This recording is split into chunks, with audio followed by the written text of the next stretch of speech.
Hello everyone. So in this session today we are going to discuss about how the income is clubbed. जब आप income tax के लिए अपनी income को calculate करते हो तो कुछ ऐसी भी इनकम्स होती हैं जिनको आप सेपरेट लिखने की बजाय उन सारी इनकम्स को एक जगह ही क्लब कर देते हो, वो एक जगह ही ऐड ऑन हो जाती हैं। और ऐसी कौन कौन सी इनकम है जो क्लब की जा सकती है? Clubbing means you are putting all the incomes all together to bring one income enclosure और उस इनकम पर फिर टैक्स लगता है। So we are doing this topic right now from unit 10 and I hope you are covering your syllabus along with me. Unit 10 is very important dear students. Don't skip any session. आपने अगर कोई भी session skip किया है पुराने आप playlist में जाइए, कवर कीजिए. Now we are on unit 10. Last session में हमने डिस्कस किया था about income from other sources. That was also very important. So जिसने वो सेशन नहीं देखा है, on the top link is given, go and watch it out. So here, this is our official mail address, this is our contact number, you can freely reach to us. Now in income tax act 1961 में क्या होता है, जब एक assessee है ज़्यादातर उस पर जो टैक्स है वो खुद की इनकम में लगता है. जो आपने इनकम अर्न करी है, सैलरी के द्वारा करी हो, आपकी कोई बिल्डिंग प्रॉपर्टी है उससे इनकम आई हो, या फिर आपने कैपिटल गेन्स किए हो, आपका कोई बिजनेस या प्रोफेशन है उससे इनकम आई हो, we all have done that. But कभी कभी ऐसी सिचुएशन आती है जो ये हम क्लबिंग ऑफ इनकम कर रहे हैं, इसमें ये पार्ट ये बता रहा है कि इनकम अर्न तो किसी और पर्सन ने करी है बट उसका टैक्स आप पे करोगे. हालांकि ऐसा नहीं हो सकता. if the other person is earning that income, how can you pay the tax? but this is special provision under income tax act जिसमें ये बोला गया कि असेसी जो है कुछ केसेस में उसको टैक्स ऐसी इनकम पर भी देना पड़ेगा जो इनकम ऑफ अनदर पर्सन होगी. Means that income is earn by another person but the liability of tax will fall on assessee. So what are those provisions? These provisions have been elected to counteract the tendency on the part of taxpayers. क्यों ये बोला गया कि कई बार क्या होता है कि for example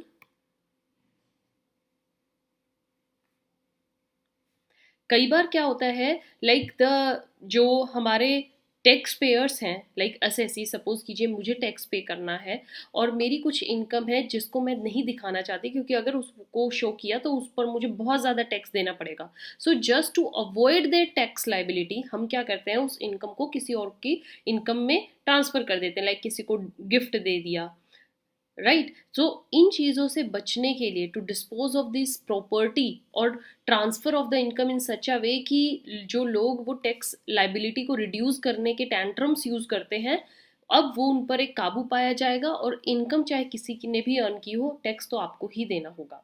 so let's see what are those provisions given hereunder. And students minded that this is the first part of clubbing of income. this whole topic is very vast. इसलिए सारे topics को अगर मैं आज ही cover कर दूंगी, इस clubbing of income को सारे पार्ट्स को आज ही समझा दूंगी तो आपको बहुत कंफ्यूजन हो जाएगा. That's why I have divided this topic in सब sections, subsessions, and we will discuss one by one. So there is income transferred without the transfer of asset.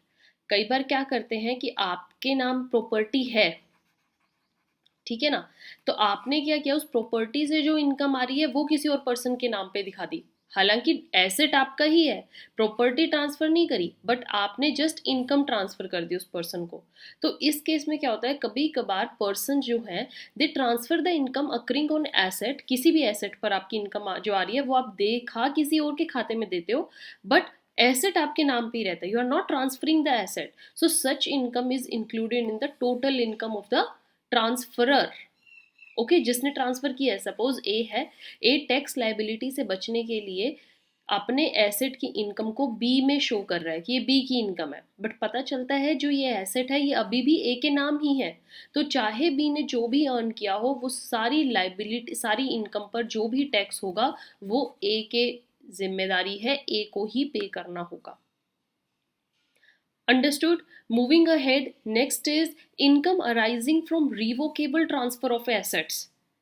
Revocable transfer of assets क्या होता है कि ऐसी income जो कि transferor की है लेकिन उसने किसी और को शो कर दिया. मीन्स अब यहाँ पर क्या था, ए ने ये जो एसेट थे बी को ट्रांसफर नहीं किया, बट अब क्या किया, ए ने इस लाइबिलिटी से भी बचने के लिए अपना जो एसेट है वो बी को दे दिया कि ये तुम रखो, बट ये रिवोकेबल है। रिवोकेबल मीन्स मैं कभी भी अपने एसेट को वापस मांग सकता हूँ तुमसे, अभी तुम रखो but at any time it can be revoked. तो यहाँ पर भी क्या है, टैक्स लाइबिलिटी से जस्ट बचने के लिए उसने बी के नाम वो ट्रांसफर कर दिया, but it is revocable. So the transfer is deemed to be revocable if it contains any provision for retransfer of the whole or any part of the income। Means ऐसे assets जो कि किसी person के नाम पर दिए हैं आपने और आप उनको रिवोकेबल कह रहे हो, तो वो रिवोकेबल दो केसेस में होता है। या तो आपने उस एग्रीमेंट में जो एग्रीमेंट ट्रांसफर का किया था उसमें आपने एक प्रोविजन डाला था कि मैं कभी भी इस एसेट को वापस ले सकता हूँ, या फिर आपने gives right to resume power, means इसमें ये पावर थी, उस एग्रीमेंट में ये लिख दिया हो कि मैं कभी भी अपने एसेट पर वापस से होल्ड ले सकता हूँ।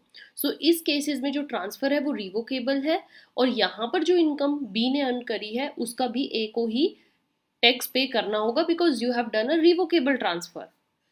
Then third thing is income arising to spouse by way of remuneration from a concern in which the individual has substantial interest, like husband and wife हैं, the husband has his own company और यहाँ पर wife का उसने कुछ share wife के नाम कर दिए हैं, means she has a little interest, ताकि जस्ट लाइबिलिटी से बचने के लिए। तो अब जो ये वाइफ इनकम अर्न करेगी उस पर भी हस्बैंड को ही टैक्स पे करना होगा, क्योंकि आपने क्या किया, टैक्स से बचने के लिए इनकम डिवाइड कर दी, कुछ इनकम आपने आप रखी, कुछ वाइफ को दी, but in terms of law spouse are the one thing, husband wife one thing। so such income which is arising to the spouse, जो कि आपने just for the little interest उसके नाम ट्रांसफर करी है, उसका टैक्स हस्बैंड को ही पे करना होगा। लेकिन यहाँ पर आपको एक चीज ध्यान में रखनी है, एक्सेप्शन क्या है, सपोज कीजिए जो वाइफ है she is working as a professional person in her company of her husband, like जो हस्बैंड का बिजनेस उसमें वाइफ जो आप कोई शेयर से इंटरेस्ट पर काम नहीं कर रही है, she is working as a professional, suppose she is an accountant, तो यहाँ पर वो अपनी सर्विसेज पे कर रही है। अब यहाँ पर जो वो सैलरी अर्न करेगी, the remuneration she is receiving is in application of technical और प्रोफेशनल नॉलेज उसकी वजह से, तो इस इनकम पर फिर टैक्स हस्बैंड को पे नहीं करना होगा, ये इनकम वाइफ की ही है और वाइफ की ही मानी जाएगी। All right, so these are the certain ways जिन पर इनकम क्लब की जा सकती है, मीन्स हम एक जगह ऐड ऑन करके और एक पर्सन पर ही उसकी टैक्स लाइबिलिटी पे कर लाइबिलिटी लगाते हैं और उसी पर्सन को वो टैक्स पे करना होगा whether the income is earn by other person और not. So with this I wind up this session.